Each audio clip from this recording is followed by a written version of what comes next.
Welcome to the One Speed MMA podcast with yours truly, Flying Smitty, and Carson Wood. And who else is with us today? I'm back. You got to be careful. You just peeked right there. I peeked. Yeah. You can't be. You can't be so loud. You totally peaked in high school. Well, for those that don't recognize that voice, my name's Shawn Smith. I am the brother of Justin Smith. I am back after month? Yeah, since I was on here last time. About a month. Was it even a month?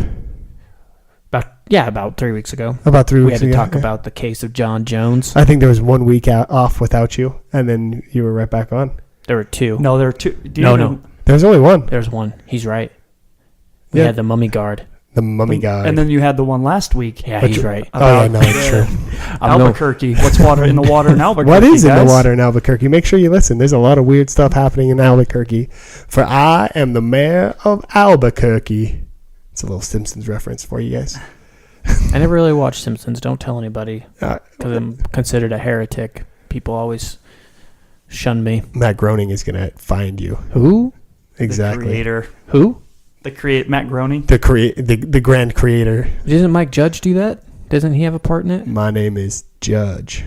What did Mike Judge do? Was it just King of the Hill? Because I watched Silicon Valley. Judge Jury. No, Judge I'm thinking Judy. Mike Judge because I watched Silicon Valley. Don't sass me. Let's move forward onto something more important. There isn't anything more important than Silicon Valley comes out tomorrow. But we can move on. 3. We can move on to MMA though. I can stream it now. All right, UFC 197 just occurred. We were just downstairs watching it. We did. Yeah. It was good. We paid $50 to watch in HD, Dana White. And now we're up super late. My wife is asleep. Anyway, 197. Most impressive fighter. What do you think, Sean? Who's the most impressive fighter from 197? Demetrius Johnson. And why do you think that is? Because he can't be touched anymore, even though that I've never really been a huge fan of his. I don't know why. I have no real reason why. Maybe it's because he doesn't seem like he should be a guy that runs through people like he does. But he made Cejudo look like he didn't know what he was doing. Cejudo doesn't know what he's doing. What about you, Kars? Most impressive? Dominique. Was it Steele? Dominique Steele? The Key and Peele lookalike. Oh, yes. So he actually looks like he might be from one of their episodes of when they're the sports players coming up with names that fit their region. He looked comfortable everywhere, and that other guy didn't look like a slouch either. Like he looked pretty good. I was really into it. He actually landed less significant strikes, it says, and had one takedown as compared. So I mean, 1 for 1. He looked good. First round, he especially looked good. He looks like he's got to work on his takedown defense. I believe he spent a little bit more time, I think, than he wanted on the ground. He was a striker. I don't think that's true. I don't think he did the taking down. He had those slams. Oh, that's true. I don't know what that thing's saying because I can't see the screen, but I feel like that's wrong. No, that's UFC.com. I understand what it is. I'm saying it's wrong. It's actually ESPN.com. I go through ESPN. Oh, yeah, then no, it could potentially be wrong. It could also be if it was UFC. And it's ESPN, so it's just regurgitating. It's just regurgitating what the UFC said, and then we're just regurgitating what ESPN says now. Except for me. I'm my own man. Yeah, you are your own man. And then close second. All right, well, Demetrius. And who did you like? Well, what I was going to say is, why did Dominic Steele? I guess I was the one that ended up telling you information on him instead of listening to you actually say. He looked real comfortable. I thought he looked comfortable everywhere. Like I said, he had good slams. I thought his striking looked good, but it also looked fluid. I'd never seen him fight before. I really liked it. Two things that I really liked about this card. Yair Rodriguez with the win over Touchy-Feely, Andre Feely with the shin.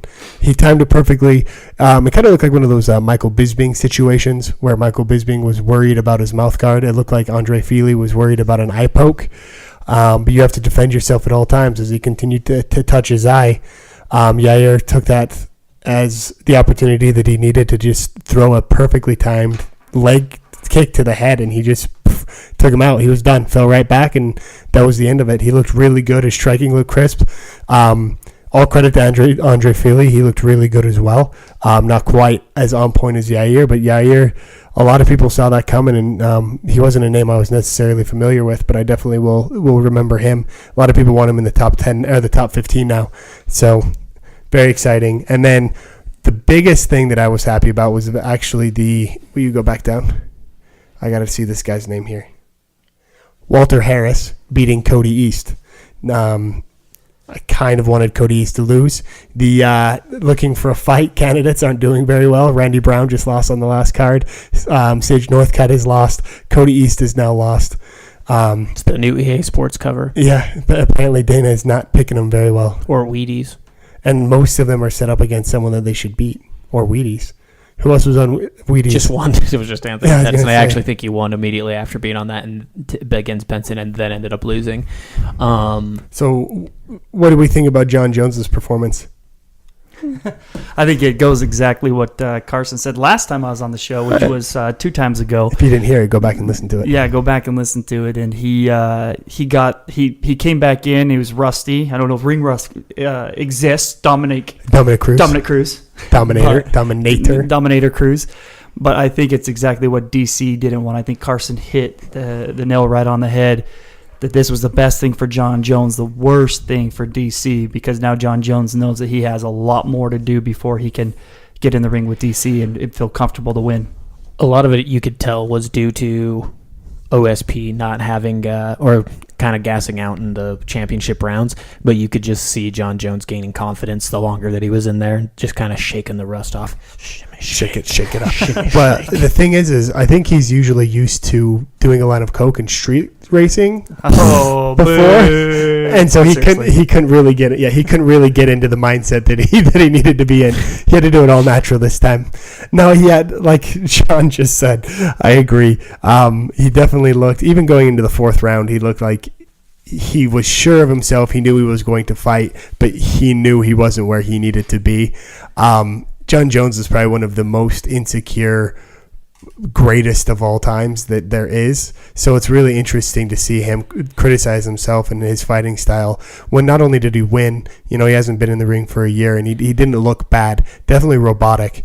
But you could kind of tell how insecure he was with his fighting style. In two rounds, the first 2 rounds, he probably threw single-digit punches, but probably like high double-digit kicks. He was just throwing, like, especially those oblique kicks. What do you think of that calf slicer?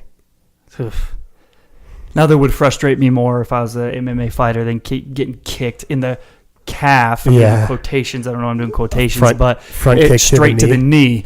That's something that definitely would make me mad, especially if he ends up ending somebody's career or actually hurting somebody's knee. That's something that I would not like to do, but nobody can stop it. If you hate it so bad, then you need to find out how to stop it or do it right back. Somebody needs to start giving John Jones a taste of his own medicine. Because it's technically legal. Yeah, it's technically legal. That's the thing, is it's like I like John. I think some of the techniques that he does, we were talking about this, is underhanded. And they're just a little shady. They're not illegal, but like eye pokes. Yeah, well, and calf slicers. Yeah, and when he's jumping into that oblique kick, you can tell, like, that's where his insecurity comes through. Like, he's not entirely sure he's going to win the fight, and so he's going to make sure. I don't know. It's a weird fighting style, and I feel like it's not even.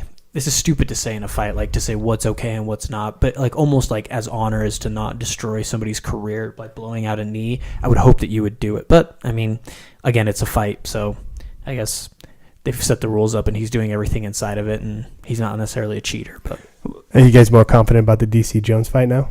No. Well, I want to go real quick. What Karson was saying too. But if you notice, it mentally affects the other fighters when he's doing those type of things, because they start concentrating, even like exactly like you said, Karson, it's walking the border of being fair or being actually living by the rules.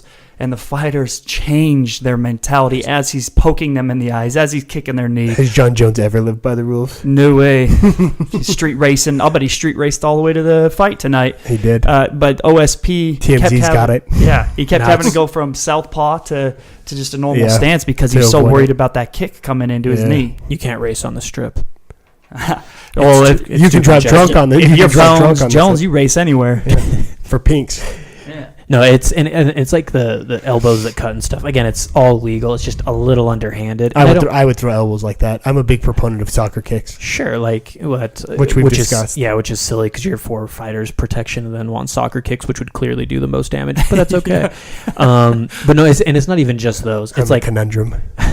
It's all of it combined. It's just a little underhanded, and I don't fault him for it, but it's like. The jumping oblique kick to the knee, I do. I don't like that at all. Like, that's going to end somebody's career. Well, the technology they have now, like Adrian Peterson, like they did to his knee, they'll probably be fine, but they'll be out for a while. It was really beating his children that ruined his career. Adrian Peterson, that's the whole point. His career has not been ruined. I was going to say, if ruined careers, he still rushes for over 1,000 yards. I think it's pretty good. He didn't get that Super Bowl sign bonus. So Demetrius Johnson, obviously you guys mentioned him. Cejudo, what's next for Cejudo? What does he do? Just Olympics are coming up. Yeah, that's true. Is he still can he still compete in the Olympics? No, I mean, I think you can compete in the Olympics as long as you want. He hasn't fought John Dodson yet, correct? No. I would like to see him and John Dodson fight. I see it ending very much like DJ's fight did. I don't think Dodson's coming down to 125 I don't think so unless either. it's for I don't think it's happening. So does DJ go up to fight Dominic Cruz, you think? No.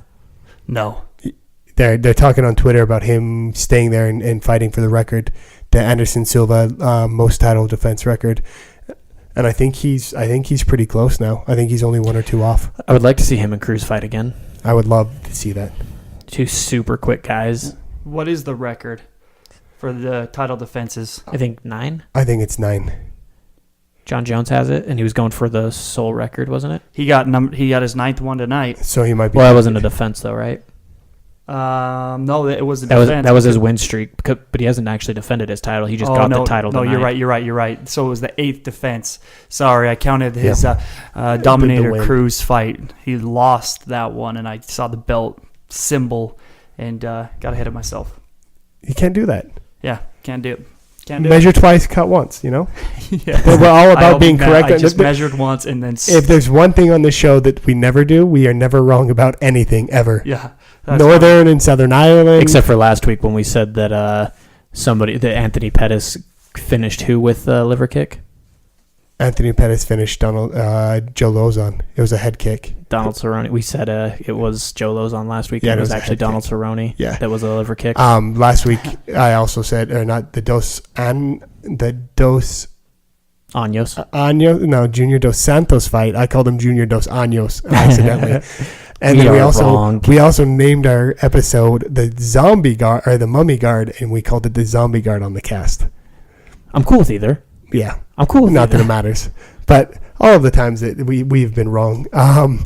One last one that I think we need to get into: Anthony Pettis, Edson Barbosa. Neither of them looked necessarily crisp. Barbosa obviously landed more punches. That's why I won the fight. Barbosa looked crisp, but Barbosa didn't look leaps and bounds ahead of where he was before. Well, no, so he's going to walk into that same competition and still lose. No, it's a completely different fight. He's going up against a guy that's very flashy and strikes from a bunch of different angles. He's not going to go do a spinning back heel like he does against Terry Edom against a guy like he looked fine. What if they threw in at the same time? They did get that knockout video that's famous on YouTube where they just jump both out go. at the same time. Yeah, it's or that you see in Bloodsport, Jean-Claude Van Damme. So that actually doesn't happen, but that is a good movie. I do recommend that movie highly. This is the 3rd loss in a row for Anthony Pettis, and I don't think his angles are there anymore. I don't know if he's mentally checked out or if he realizes a lot of times trying to create those angles and you get caught and it rattles you, but something's going on with Anthony Pettis, and he may be no longer his championship level mentality. He's lost not his fan base. People still love him, but he actually had more people pick against him this fight, I think, that than he has in a long period of time. Mm-hmm. And there's still a lot of people that like Barbosa's hit and miss. Barbosa's hit and miss. So, it depends on who shows up, and it was kind of that on both sides, except Pettis looked fresher at this one. He just wasn't landing as much. Mm-hmm. Barbosa has literally gone win-loss, win-loss, win in his last 5 fights. So he is literally hit and miss, both in the cage and in the fight. I think we actually saw that last time, and you were like, "Oh, it looks like you're right," because if he continues to follow that same setup. But I mean, if you look at his losses, he lost to Tony Ferguson last, and Tony Ferguson is in title contention here very soon, or people are throwing his name into title contention. And Michael Johnson was one of them. And Michael Johnson lost to Nate Diaz. I'm telling you, man, that division, if you can string 3 together, you get a title fight. Barbosa versus Diaz. If it's available. Barbosa Diaz. The only difference is it's kind of the opposite scenario where it's jam-packed of title contenders and the heavyweights is... Are you guys hearing me? Barbosa Diaz is going to happen. Karson will tell you why it's not going to happen. Wait, what's going to happen? He keeps saying Barbosa Diaz is the next fight. I'm not saying a 200. Oh, but he's not going to have that fight anyways. And we'll get into that, too. We're going to get into that right now. Yeah, that's what he's trying to say. No. Not next, but like... No. Nate Diaz won't take that fight. I'm telling you, no. Nate Diaz sounds like he's done. Nate Diaz is not done. No, Nate Diaz is... Well, he's going to fight Conor McGregor, but he said he didn't want to... All right, let's actually get into this. So let's get in some passion now at midnight. Well, let's actually lead into this with a little bit of something. So at the last UFC press conference for the UFC 200, everybody was there. Dana White invites out Nate Diaz. Nate Diaz comes out, sits down. Dana White says, Nate's going to remain on this card. We're going to find him a new opponent. Well, then they ask Nate Diaz who he is going to fight on the card or who he'd like to fight on the card, and he says he's only going to fight Conor McGregor or he's going to go on vacation. So that's leading up. That's where they're getting at, where they are telling me that Nate Diaz will not fight Edson Barbosa. My point is that Nate could fight Conor and then fight Edson Barbosa. That's what I'm getting at. Oh. However, let's get into Conor. Let's get into Conor and Diaz. Oh, let's get into all of So TMI. This is yeah. No, this is just something I was just looking at real quick. That's nothing. I was just looking because obviously everybody, if you listen to the first podcast that I'm on, knows that I'm a Conor homer big time, that I'm very biased towards Conor McGregor because he's yet to show me anything that would dissuade me from being a huge fan of his. And once you reach that pedestal, it's hard to be knocked off. I think the only one that's been knocked off is the guy in Bloodsport that threw sand in Jean-Claude Van Damme's eyes. That was pretty cheap of him, but Jean-Claude did just fine. But no, I think it's Conor McGregor. I think as both sides, if you get jumping into the issue, both sides have some points, but I definitely side with Conor McGregor in this. And the more research I've done just into unions and players or fighter associations or just associations in general, the more I realize that UFC is walking more of a fine line than people think that they are. Everybody said like Chael Sonnen, who is the watchdog for all things UFC, which I love Chael Sonnen. Chael Sonnen's a less talented Conor McGregor. That's the difference. I love Chael Sonnen too. Oh, well, I call him Sonnen because we're that close of friends, and he lets me. He said I'm the only one that can do that.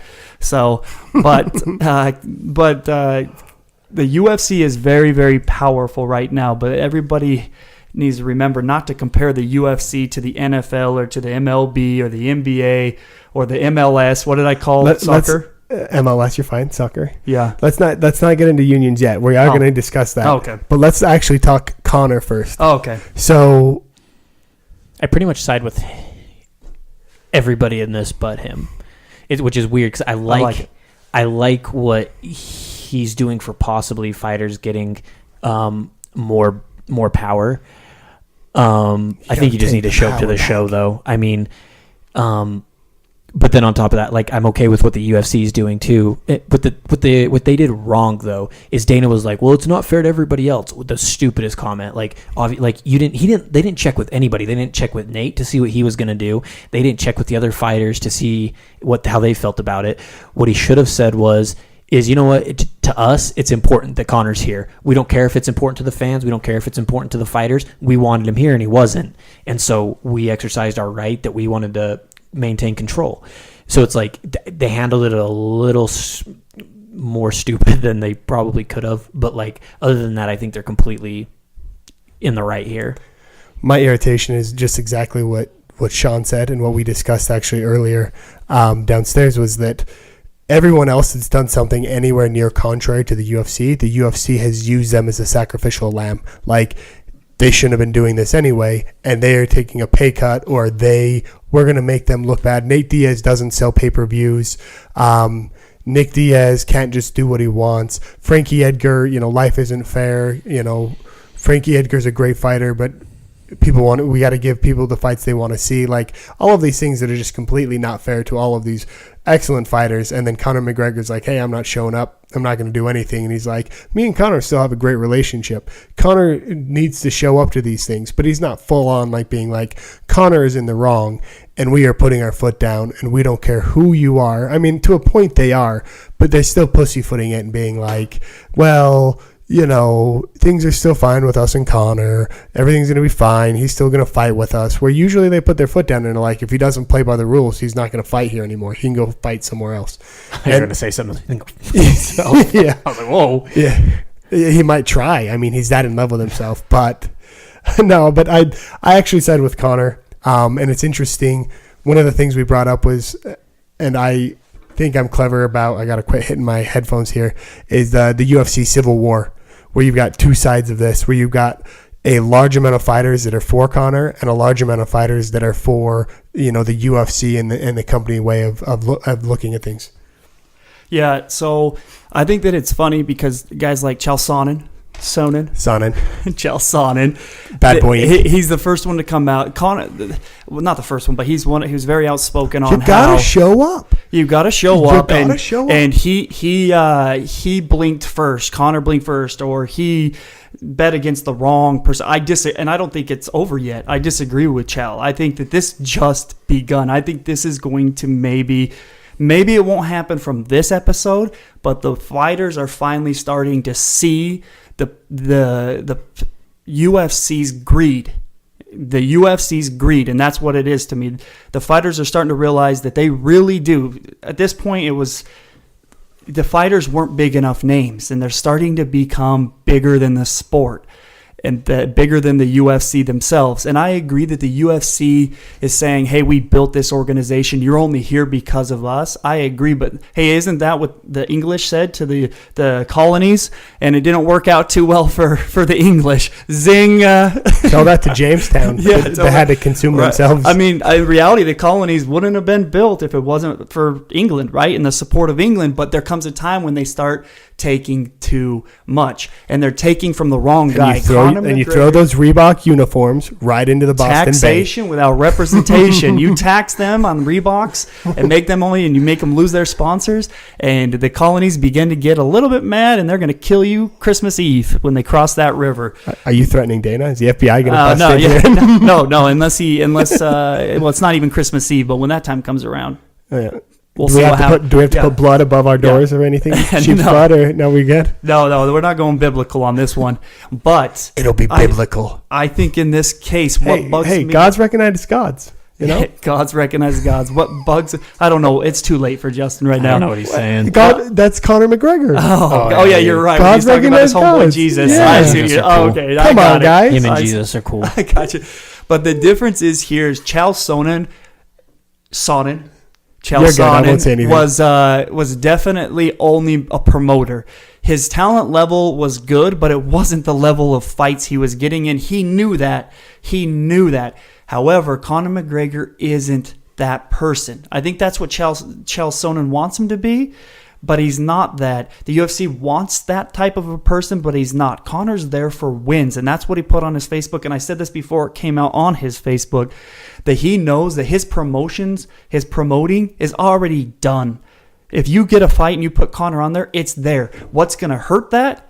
He starts losing his fights. That's what's going to ruin his promoting, and that's going to hurt the UFC. But the UFC is so greedy that they want to say, you have to be here because everybody has to be here, and this is the UFC, and you do what we have to say is going to cause some eventual issues for the UFC in the future.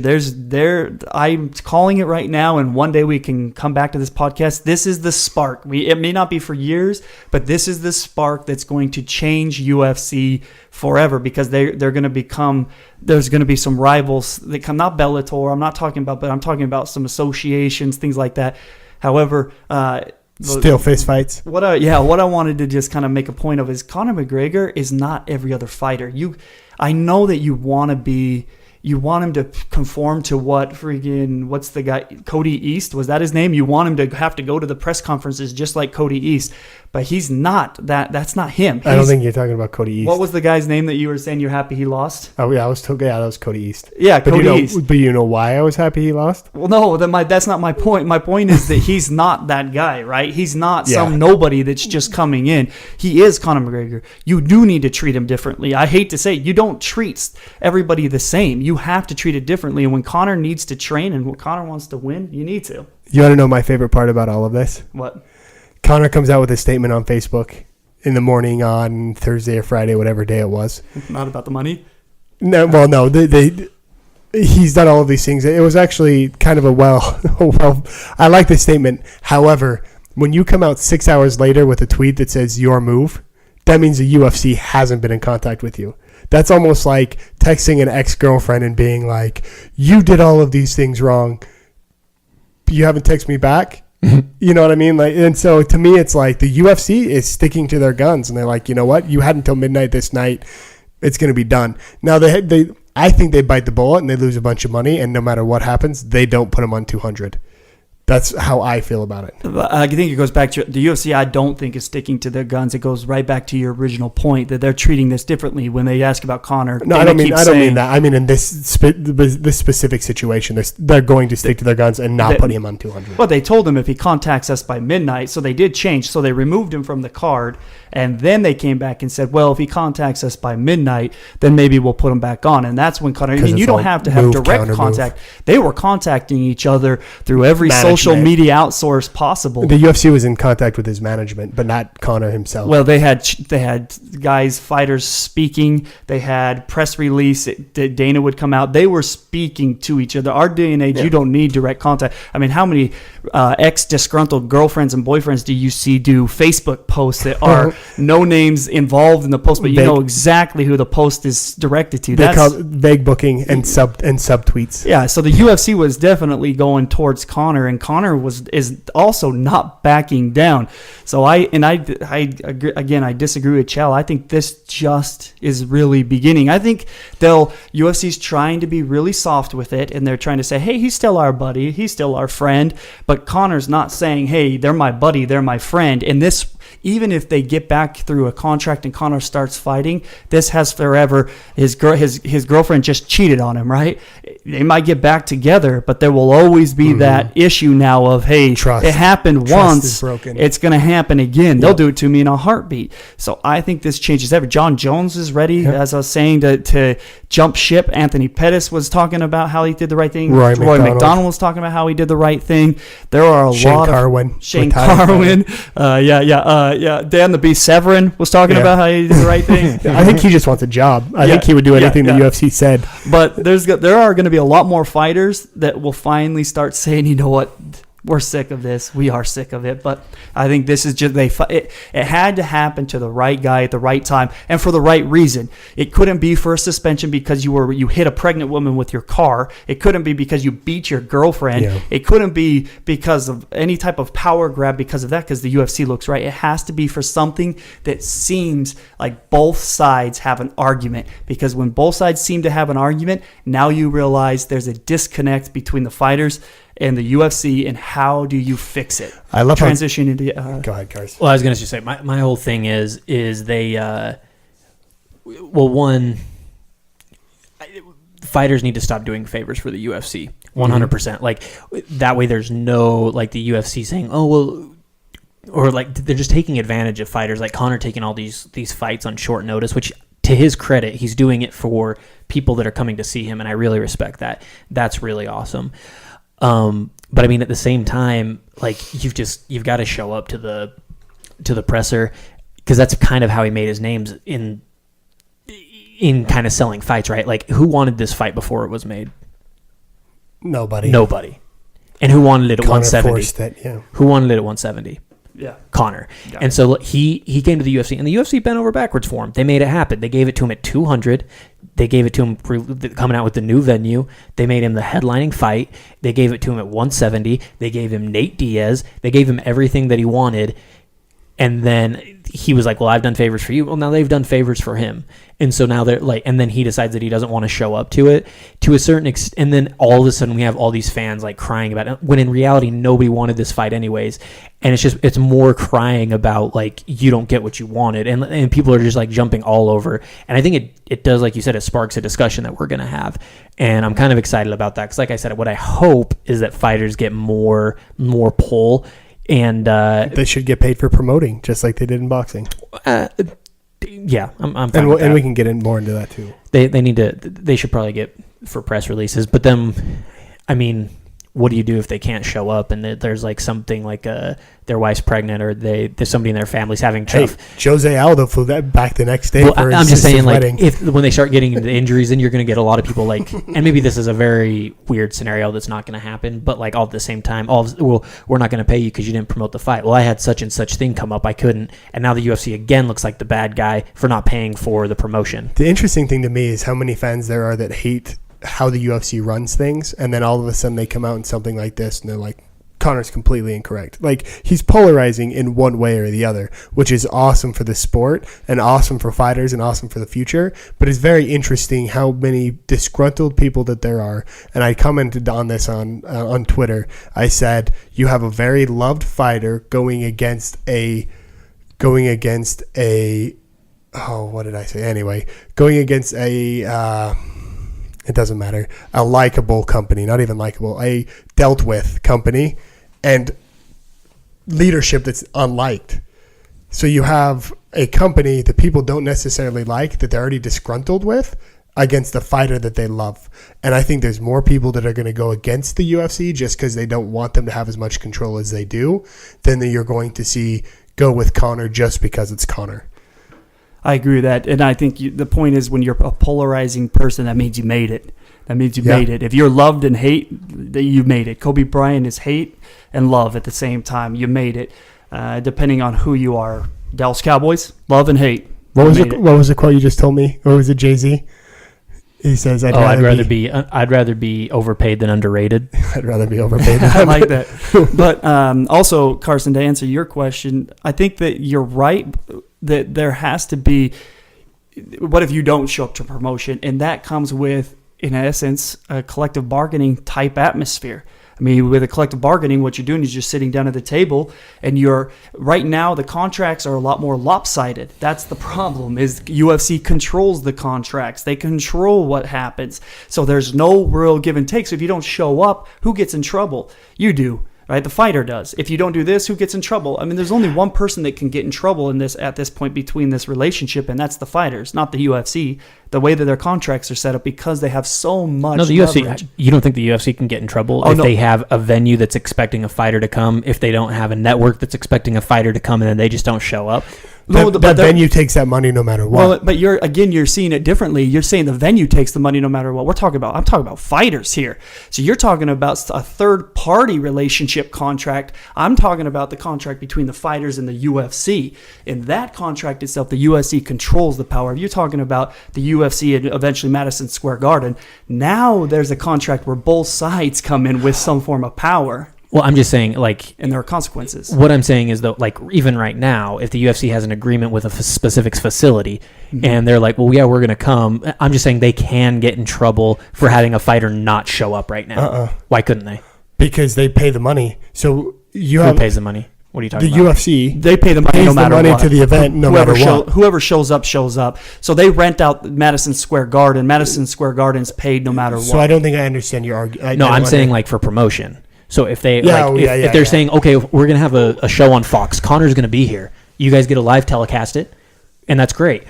Conor's not showing up. All of a sudden the UFC's in hot water. I'm not saying I'm just saying that there is, it sounds like the fighters are the only ones losing out here.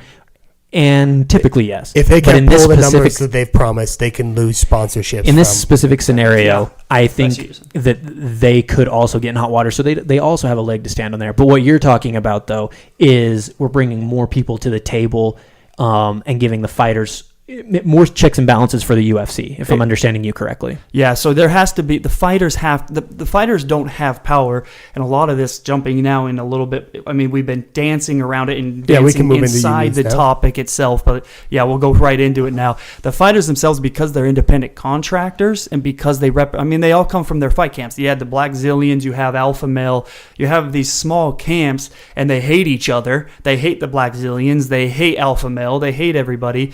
That there's a lot of, it's like the colonies before they started to unify. I got a little history lesson for you all today. This is really exactly what it was. And then all of a sudden they come and they get a colony pact, and they decide, hey, let's start doing an Articles of Confederation. The weirdest part about this is usually I'm used to people giving public discourses where they use sports analogies, not giving sports, not giving a sports analysis. You're talking to an attorney now, and as an attorney, we have to research laws, and a lot of times we have to trace all the way back to when these laws begin, and everything, especially as a criminal law attorney, goes to the Constitution, because it's your Sixth Amendment rights, your Fifth Amendment rights, your Fourth Amendment rights. The search and seizure, the confrontation clause, the right of self-incrimination. So I always go back to those type of things. But in reality, they just need to start unifying.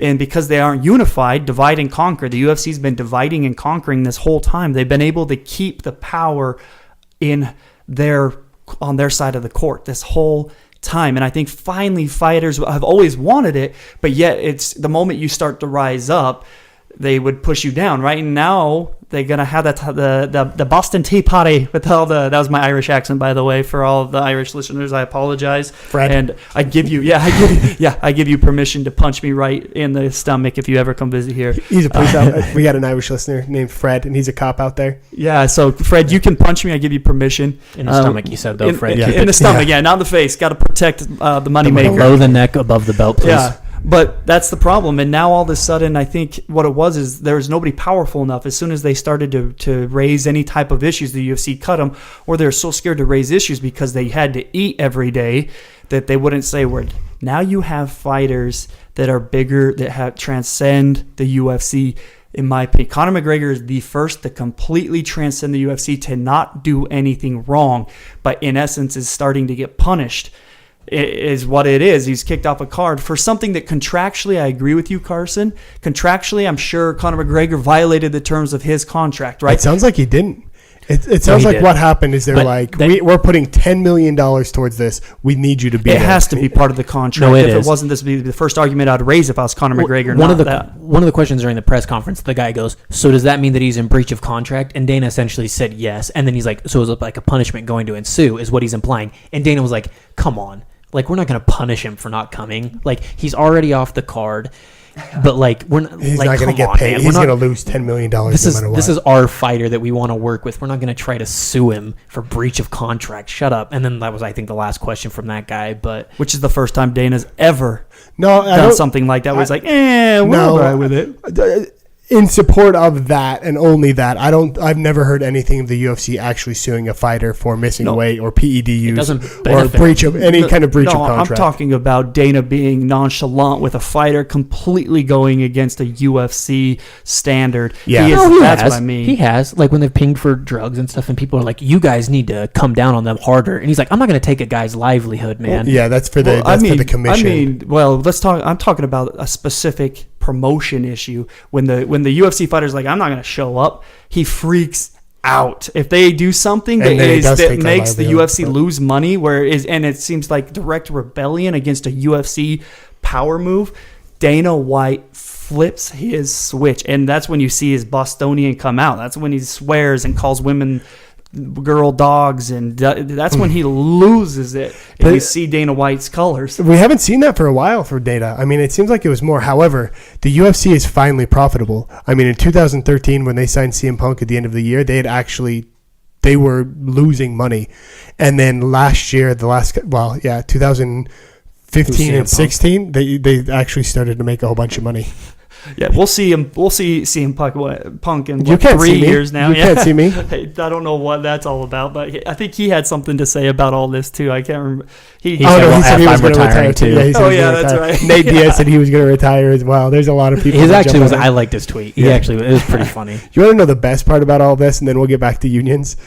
All of the parody accounts that jumped up, that people thought were the real accounts. The Coach Ed got me. Not Coach Ed. Coach Edmund got me. Yeah, that's why I asked you tonight if that was a real account, which I never responded to, and I almost did a couple of times. Like, shut up, Ed. Nobody likes you. There was MMA Mania actually used a fake Nick Diaz quote that basically said, "Money made something Conor McGregor slayed," and it was fake, and they actually took it and used it on the article as something that Nate Diaz had actually said. Happens with the New York Times. Apparently they're pulling stuff. That's a problem with social media. Everybody wants to be the first, so you want to get like right on it as quick as possible. And so parody accounts. Parody accounts are awesome. They're so funny. Coach Edmund. Coach Edmund got me for a couple weeks now. And I've almost you thought he was really him? That's what I'm saying. That's why I asked you tonight. I've almost tweeted a couple times being like, shut up, Coach Edmund. You're an idiot. So not Coach Edmund. But he's been. Don't you have a lawsuit to fight? Shut up, man. Yeah, that's awesome. But one of the biggest things that I think is awesome, well, not awesome, but the biggest things about unions and getting into this is the fact that these UFC fighters are private contractors. They actually go in, probably have some kind of S corp or whatever where they can pay themselves or run their own business, but they are their own self entities. Just like boxing. Independent contractors. And so as far as I understand, getting a little bit more into unions, a lot of times if you organize, you can actually still get certain rights that will band all of those fighters together or that organization together, even though you're still a group of private contractors that are coming together to write your own set of rules that you can then present to a promoter. Yeah, so just to get this out of the way, they can't be a union. So union has different rules. There's two types of ways that athletes can get together to create power on their side. What is not monopoly, but what's the UFC? Huh? Monopsony. Yeah, so the UFC is a monopsony, which means that they're the only buyers, right? They buy everything. They buy all the fighters.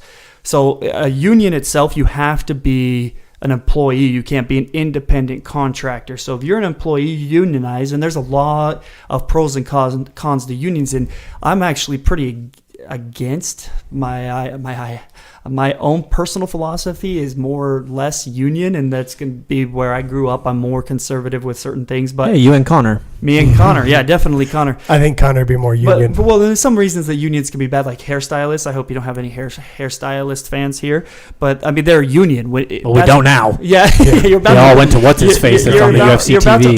They're all with the podcast union. Yeah, you might gain them back right here, but in order to cut hair, not saying it's an easy thing to do, but to cut hair you have to do like thousands of hours of cutting hair and paying thousands of dollars to go to school, and that's because of the union. They force them, and it's a way that they try to control how many employees come in. I mean, unions can be really crippling to the economy if they do it wrong. And they a lot of times become crippled. You look back in the history of the U.S. and unions, and there's Jimmy Hoffa, who was outrageously corrupt, who was head of the Teamsters, exactly. And he would run them with the trucking companies, and he was in cahoots with the mob, and they would just take all the money and embezzle all the money that people, because you have to pay union fees. Teachers do the same thing. But it's a way of getting more power. It's the collective bargaining that occurs. It gives those people, the smaller people, power to get some say at the table, to get a chair at the table. Now, because like you said, Justin, all of the UFC, they're all independent contractors. They can't unionize. So what they would have to do is they'd have to come together and form an association. And this is more... It would be more by choice. So you can't force people into associations like you can a union. But you just scare them. Is what I like a lot more than a union, because it gives people that maybe don't want to be a part of it, they don't have to be a part of it. So we were looking at the email that they sent out, the UFC did, the culinary union, So they were apparently pitching unions. How does that work then if that's not a thing that you can do? Are they still saying it should be an association? It's just, we're talking about vernacular here, and it's just what's understood and like linking words that people know? They would have to change the whole organization of the UFC and become employees. So they'd have to change. That's why I don't think UFC fighters that are intelligent with economics, Conor McGregor, I really do not think you'd want to unionize. So basically you'd have to change the relationship that you have with the UFC, and you'd have to become an employee, which would mean salary.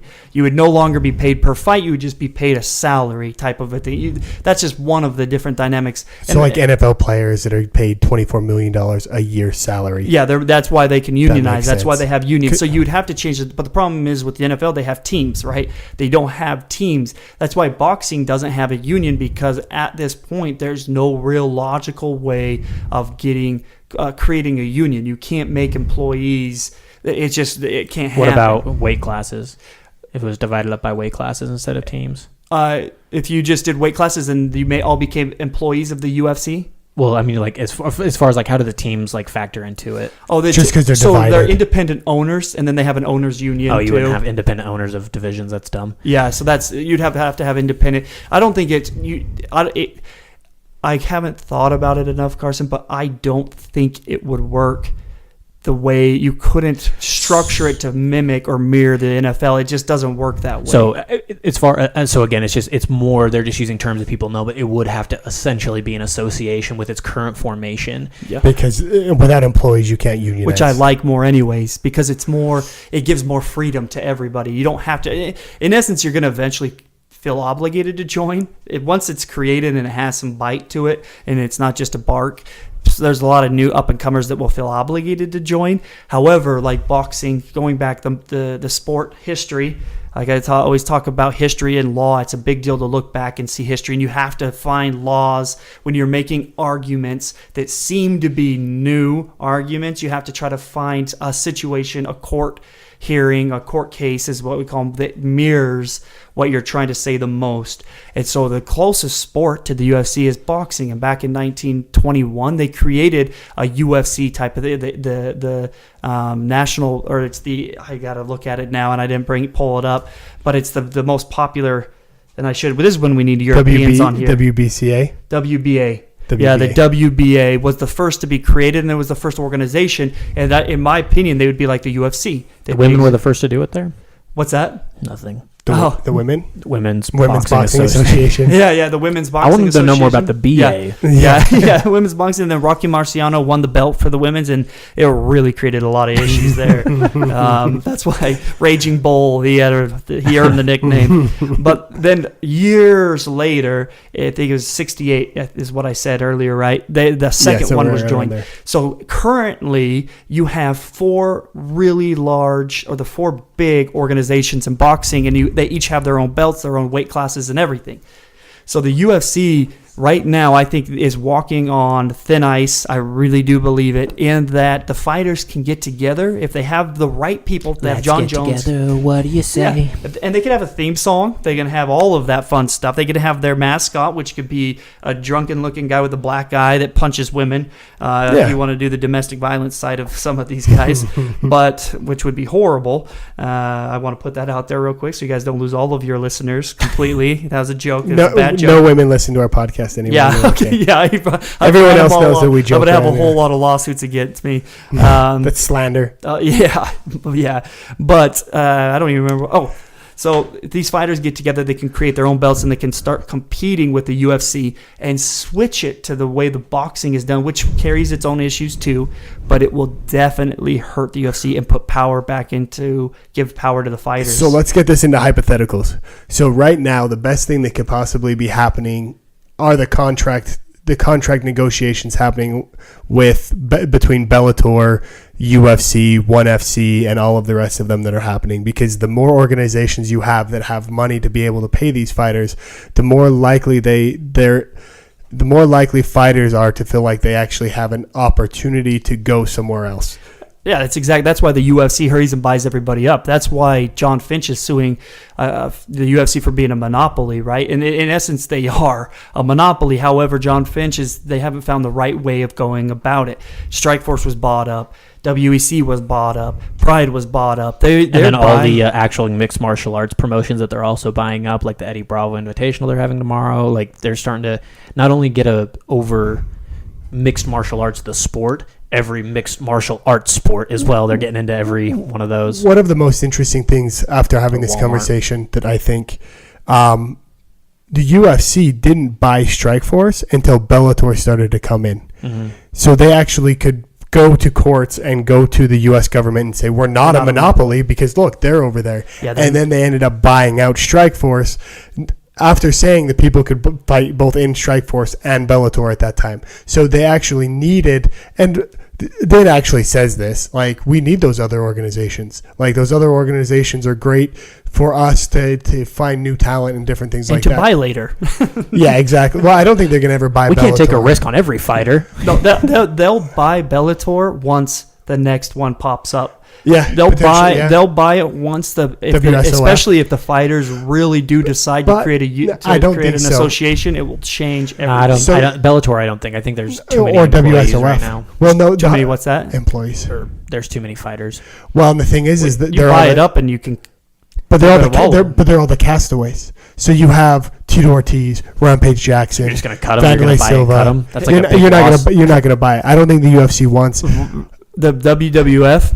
Bought the WCW, which had all of the fighters. And remember, they went through and cut all of the ones that. I mean, they cut every. They had to go to Goldberg was TNA with Jeff Jarrett. Just a little Wasn't bit. That all fabricated? No, they bought it up. There was some legit issues. I was not paying attention when it happened. So no, I do remember that actually. So it's the exact same thing. It's the exact same thing to me. The WWF wanted the WW. What are they now? The WWE. The WWE. Because the World Wildlife Foundation wanted their WWF. I remember everybody was excited because they thought Goldberg was now going to fight Stone Cold Steve Austin, and they cut Goldberg and said take a hike. And a lot of those guys that not defunct, but what's the left the TNA that left, that left WWF went to WCW were cut as soon as the WWF bought the WCW. So the thing is I know that's different, but it's not that different either from the UFC. I mean, there's a lot of WWE fans that are UFC fans also. So anything that's a threat. If you listen to Shayna Baszler.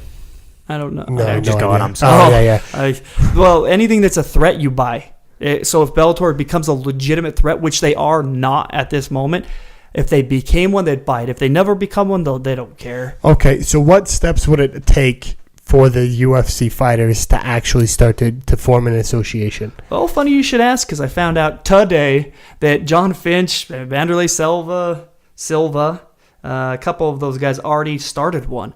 So they're already trying to start a mixed martial arts federation association, so a union, and they're trying to mimic a lot of what boxing did. They're trying to get power back into the hands of the fighters. The problem is it's a two-edged sword, so I don't want to sound like I'm promoting either philosophy or either side at this point completely. I do think there has to be a middle Justin, ground. when did we invite Hillary Clinton on this? Yeah. Well, he doesn't. He never said he didn't eat babies. Yeah. I'm not licking frogs, but the problem is boxing is extremely corrupt. There's no getting around that, and that caused a lot of issues. And most of the unions became very corrupt, and the U.S. government actually had to step in and give a lot of businesses back power because the unions were taking too much. The unions were causing a lot of issues with the economy, and you'll get people on here that will disagree with that, but most economists would agree that unions can hurt more than they help.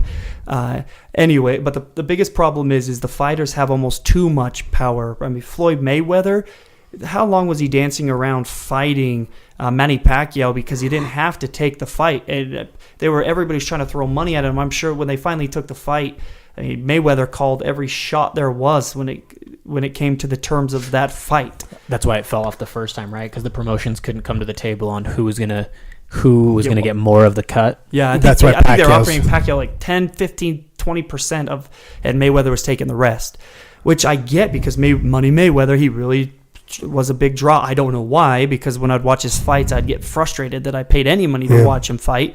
fights? You watched more than the last one? Yeah. I will never watch. I've seen a another couple of boxing Mayweather's match. fights, and they're the same. He's a talented fighter, but he's the Saint Pierre of the boxing world, where he just does enough to survive and win. Speaking of unions, one of the good things that we were discussing is most union members cannot actually bet on their own sport, which provides less corruption with actually throwing fights. Yeah, but then again, you'd have to change the structure of the UFC.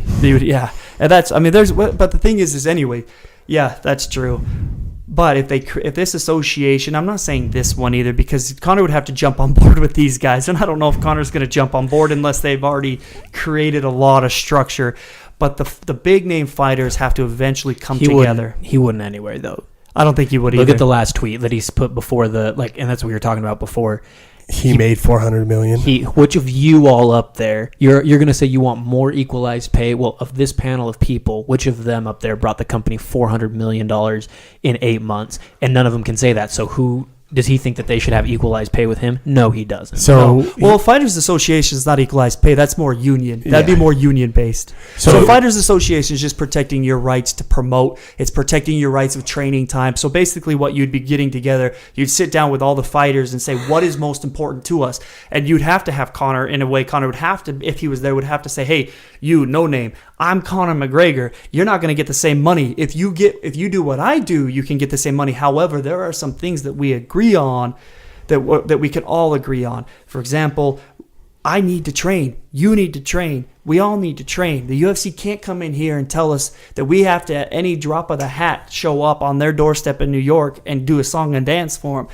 We have certain terms of this is when we train. This is when the UFC can't get in our business. Things like that's just one issue.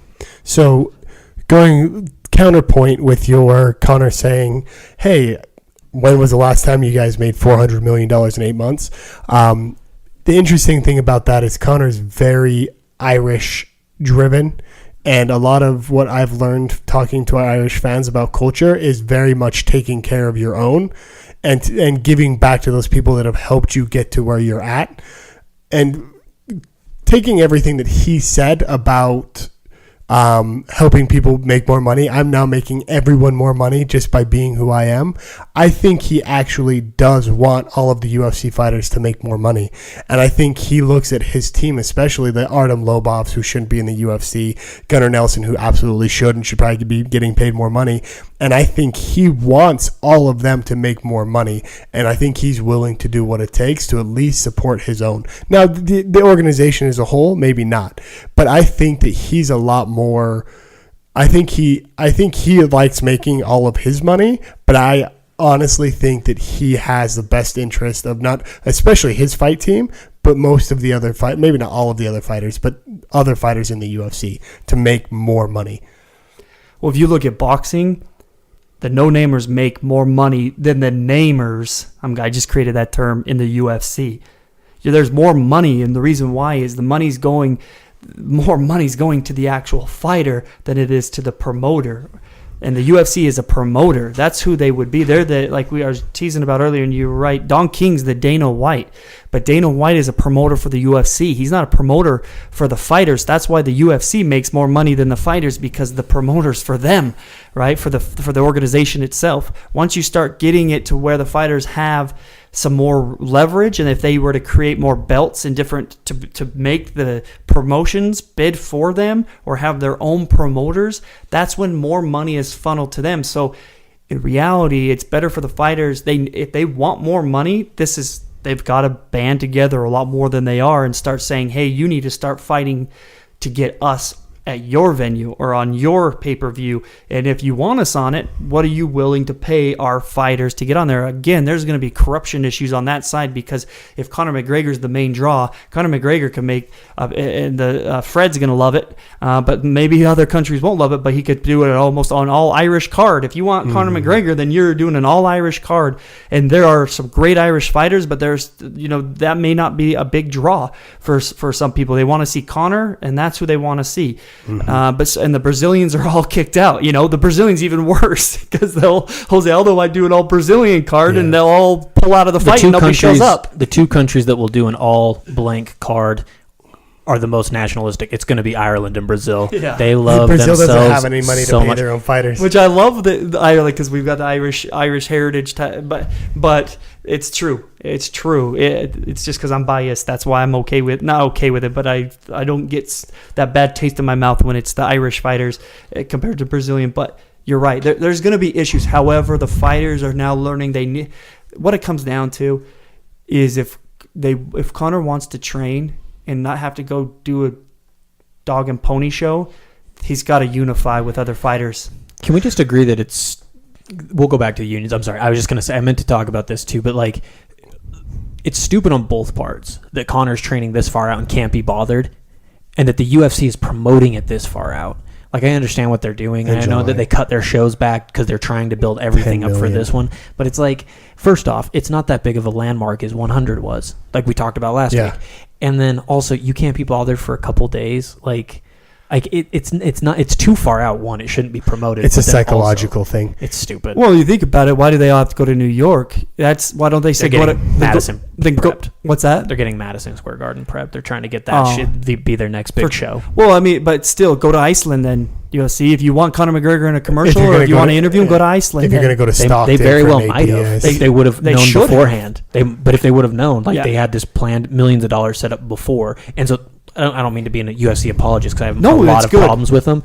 But, I honestly think if months before, or like when this fight was made, if Conor was going to be like, I want to be in Iceland, they would have maybe done something to get Nate Diaz, I've been reading Bleacher Report too much. They might have made, maybe not everybody else, but Nate Diaz is there so that they can have a commercial like they did with John Jones and get somebody out there to, like a Dan Hardy, to interview him. One of the interesting things was talking once again to the Irish guys, so we know all two of them.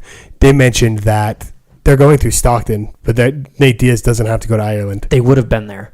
You think they would have gone through Ireland? Yes, they have. This tour was this. They went there last time with Jose Aldo. They put more promoting money. Yeah, they put the first time they fought. Ireland? Yes. They took Jose Aldo to Ireland for promotion. Do you remember when Dana was standing in front of everybody in Ireland with a Dublin jersey on? Yeah, and he said, I'm the king of Ireland. Yeah. I'm the king of this mother effing town. You're telling me for this fight they weren't going to do more promotion for it? They absolutely were going to. Point. This whole tour was to build up Madison. Why do you think they're ending up in New York? Yeah. They started in Vegas. They went to wherever the hell else, and then they're going to Stockton. Did New they? York. Okay. And then they're going to end up in New York. Like, the whole thing is actually to start promoting New York. And of course they were going to be in Ireland. There's no way they wouldn't have. Like, they absolutely would have. Maybe not all of them. Maybe just Nate. No, they would have brought they would have brought Nate and Conor. Getting back to unions to finish up. Well, unless you guys. Last thing, I actually have a question. Well, go ahead. So a lot of these ex-UFC fighters don't start trying to start any kind of association until they're out of the UFC. Is there anything that might be in their contract that might prevent them from joining an association? There could be, but I don't think. I think there definitely could be. For sure, there could be something in there, but I don't think that matters. I think it's more that they're scared. I got one more thing to say too. The email that we saw from 2014 actually goes to counterpoint myself, where the UFC is saying, hey, these people are asking you guys to join their union. Just be aware before you do that. Kind of tells me that they're not contractually obligated not to, because the UFC would just say, hey, you guys can't. You might be seeing these emails. You cannot join this union, rather than like trying to persuade them not to. I think it all comes down to, and back to, I'm going to hit the Iceland thing, or the Ireland promotion, and hitting all the points. It comes more down to leveraging power when the contract was made. They're scared. They don't want to unionize because they're scared that there's not enough power. Or I don't want to say, scared. They're worried about losing the money. They're not going to make $2,500. They're not going to make. They're not going to make any money. They're going to. I think you were spot on though. Like when we were watching the fights, where we're starting to see the Fertitta brothers and Dana start to like kind of see what's written, and they're getting ready to sell. I think we're going to probably see that. I think within 5 years. I do too. I think it's 5-10 years. It's going to be a powerful fighters association. And what will happen is, right now we're saying, well, it's probably in the contract that Conor is supposed to promote. But in Conor's mind, maybe this is, you shouldn't do this, pure speculation. But if it were me, I'd be saying, I agree to it, because what else am I? Yep. I can't agree to anything else than what's on that contract. They have all the power right now. That's part of the conversation we had with Jordan off of the podcast. Most of these fighters either are so enthralled with being in the UFC, they'll do whatever it takes, or two, they're scared. It's their livelihood. They just want to sign a contract. They want to be good. And, they go from making $1,000 to $5,000 on a local promotion if they're headlining and they win, to making $2,500 show, $2,500 win plus $1,000 for Reebok or whatever it is, and they make a little bit more, but they actually are now in the UFC. And those young, I hate to say dumb, but young dumb fighters need to really realize what their future potential is, rather than just taking whatever contract they can get to get into the UFC. And what they need is they need that pioneer to do it, to show them the way. That's every association or union was especially associations. If you look back, there's always that guy that comes in and says, no more. Or are we going to do this? And they have the courage to step forward, because Conor McGregor will take hits. The first to do anything like this is going to take hits. They're going to lose a lot of money at first. You have to have that. But the thing is Conor says in his tweets, my money's been made. Bills are paid. Game's been slayed. Those type of games been slayed. Those are the type of comments. If I was an attorney that was close to Conor and had his ear, I'd say, that's right. So let's stand pat. Don't blink. Everybody's saying you blink. Chow's being a crony right now and saying, oh, you lost the game. They don't realize this game just began. We're winning. Look what we're saying, and look what the UFC's saying. They're saying we're best friends, and you're saying, no, the thing's been slayed. We got this, and you need to be confident, and you need to go into it. I think this game is just begun. Chow, sorry, man. Maybe if you hear this one day, I think you're promoting the UFC, and you're seeing it wrong, and he's one of the smartest guys to ever fight in the UFC, and he is one of my favorites all time, and I will go down loving this guy, but he's wrong here. He's wrong. Have we exhausted unions? Do you have anything else that you want to say on it? No. Because I just had questions for both of you, because we talked about this a little bit before, and I was wondering, as far as like promotion goes, are you under the impression that Conor's going to start his own promotion for a fight, for fighters? Do we have a time frame? Do you mean like eventually? He retires? Eventually. I don't think he'll. So I think Conor's going to start it for himself first. What do you mean? That he's going to be like money Mayweather. Money Mayweather. I think Conor's going to start it for himself, and because he already has it. The last press release that he had before this fight, when he was going to fight RDA, they went through his promotion to promote it. Yes, I think he's going to start now his leveraging management group. He's going to stick with that promotion more now. Yeah. He's going to get them more and more involved. I don't think we're going to see. Dude. We're not going to see anything big yet. So I don't want to. I'm saying this is the spark, right? This is the Boston Tea Party when it occurred. It wasn't immediately that the Revolutionary War began, right? The Boston Tea Party happened. And then it was kind of quiet for a little bit. And then it started to build up again. And then it quieted a bit. And then again. And it got bigger and bigger and bigger until it was an all-out mutiny, right? From the motherland. And it began a war. I mean, even when the war first started, they weren't even calling it a war. So it's called McGregor Sports and Entertainment. There you go. So, yeah, I think he's going to do it for himself. But then what is going to happen is other fighters are going to leech on to Conor McGregor, and he's gonna promote, and they're gonna bring fighters under him, just like Mayweather did, and that's what Don King was. So Don King was a promoter, and he got big through Muhammad Ali. We forget Don King was in the game for a long time. Mm-hmm. He first began with Muhammad.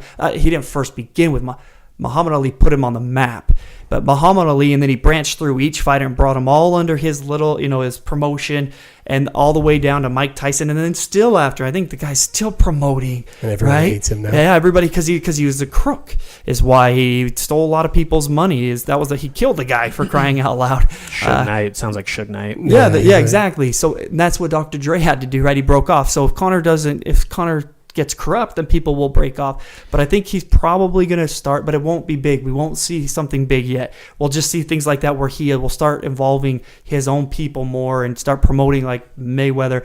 It's going to be 5-10 years down the road, but I think Conor's the start of it. I do. And the thing that I was going to say is, because I thought what you were saying is he's going to start his own fighting promotion almost, but now it makes more sense what you were saying. Because I was like, the thing that I don't know that he can do, he's great at promoting himself. Where Chael is more of a politician. Chael's great at promoting himself and then promoting an idea as well. And that's why he was a politician, right? And I don't, maybe Conor has that. I don't know, but Conor is very good at selling himself. Like you said, Muhammad Ali. Mm-hmm. And Chael got into so many fights because he could promote himself. Even after he lost, he could sell a fight and sell you why he needed to be in that. And Conor could do that too. Conor got this fight. Everybody's excited about the Diaz fight. I just don't know if he could do it at a promotional level for like a fighting. But I see what you're saying now in the context of associations. Like this is Money Mayweather. This is me. What do you bring to the table to me? It's not what I bring to your table. Yeah. So I agree with you 100%. And I think almost every good promoter for self has a promoter for organizations.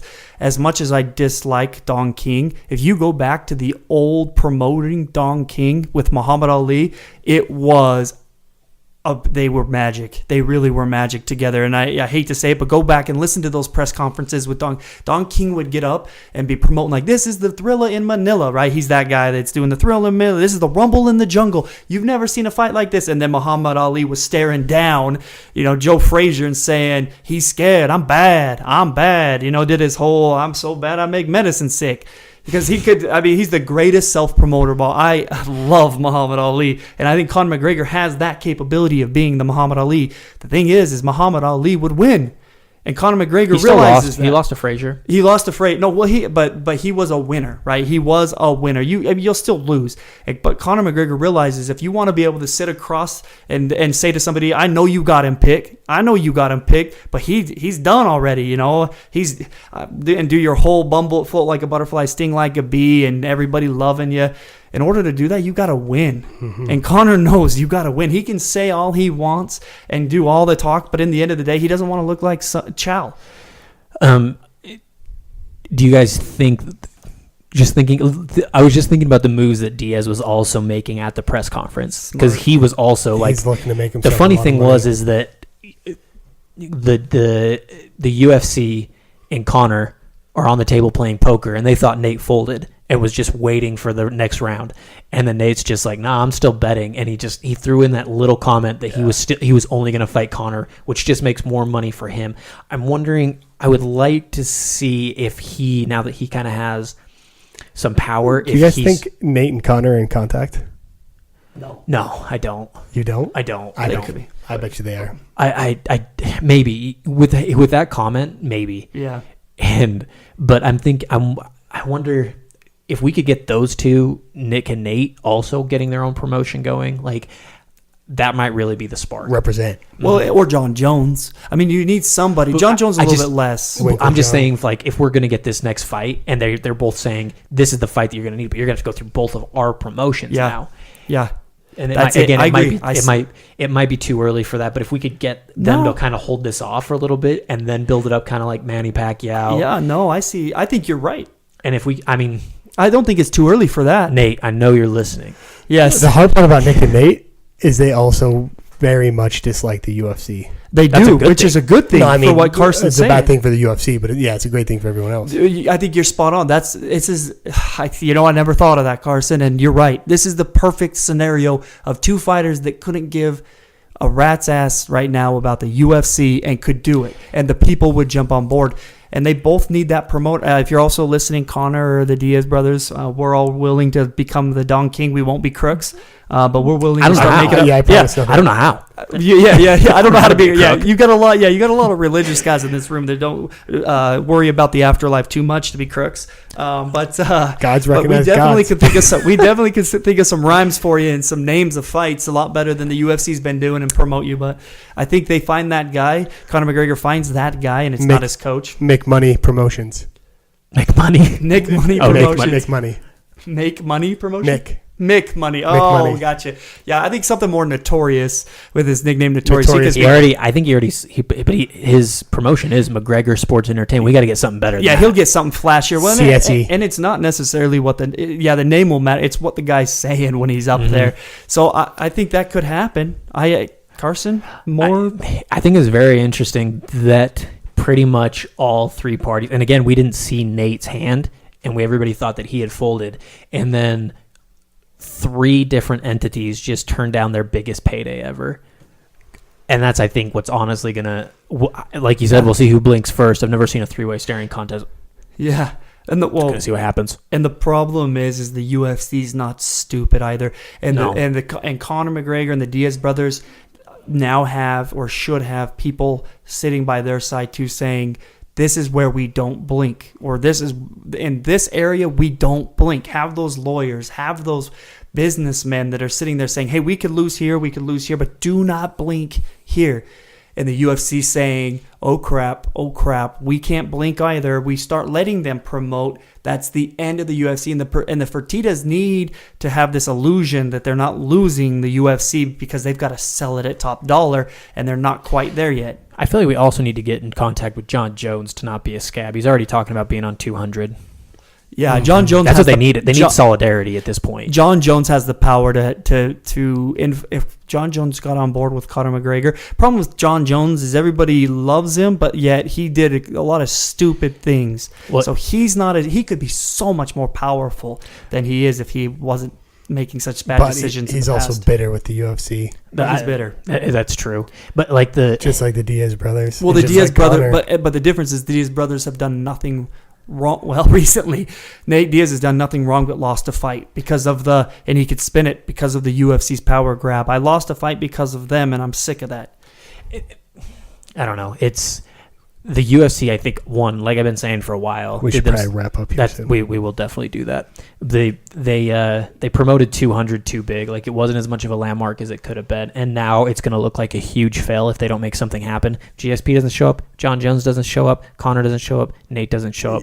They're screwed. Here's my question: Conor doesn't show up. Do you boycott and not watch? No, I didn't want that fight in the first place. Well, okay. You lose. You don't lose us. You'll never lose us. You lose the casual fair weather fans. You lose the fair weather. So the guys like us will watch no matter what because we love this sport for what it is. But you're losing money hand over fist if Conor and John Jones and all those guys stop showing up. You'll always keep. But that's the problem. You just said the UFC just started making money. The reason they just started making money is because they're getting the casual fans. Mm-hmm. They will lose all of them and all of those fans, and they'll go right back to us. Well, and if Ronda Rousey doesn't fight, you've got she's a huge UFC proponent, but if she's not going to fight, you don't have her in your corner. Yeah, no, well, great discussion. Hope all of those listening actually got something out of this. I really enjoy learning about unions. If you want to learn a little bit more, we actually listen to the Stuff You Should Know podcast. Yeah, a little shout out to Stuff You Should Know podcast. I always listen to them. They're my favorite Stuff You Should Know besides One Speed MMA. Yes. Also Freakonomics. I'm going to throw a shout out. They don't need any shout outs. The Poor Sport Report. And the Poor Sport Report, and for Sword sure. And Scale. I'm just kidding. And soon then Mick Money. The Mick Money. The Mick Money podcast. The Mick Money. Thank you guys for tuning in. Please remember to subscribe on iTunes, YouTube, all of those good things. Follow us on Twitter at OneSpeedMMA. Thank you guys so much. Bye. Bye. Sorry for my bad Irish accent. Release the hounds.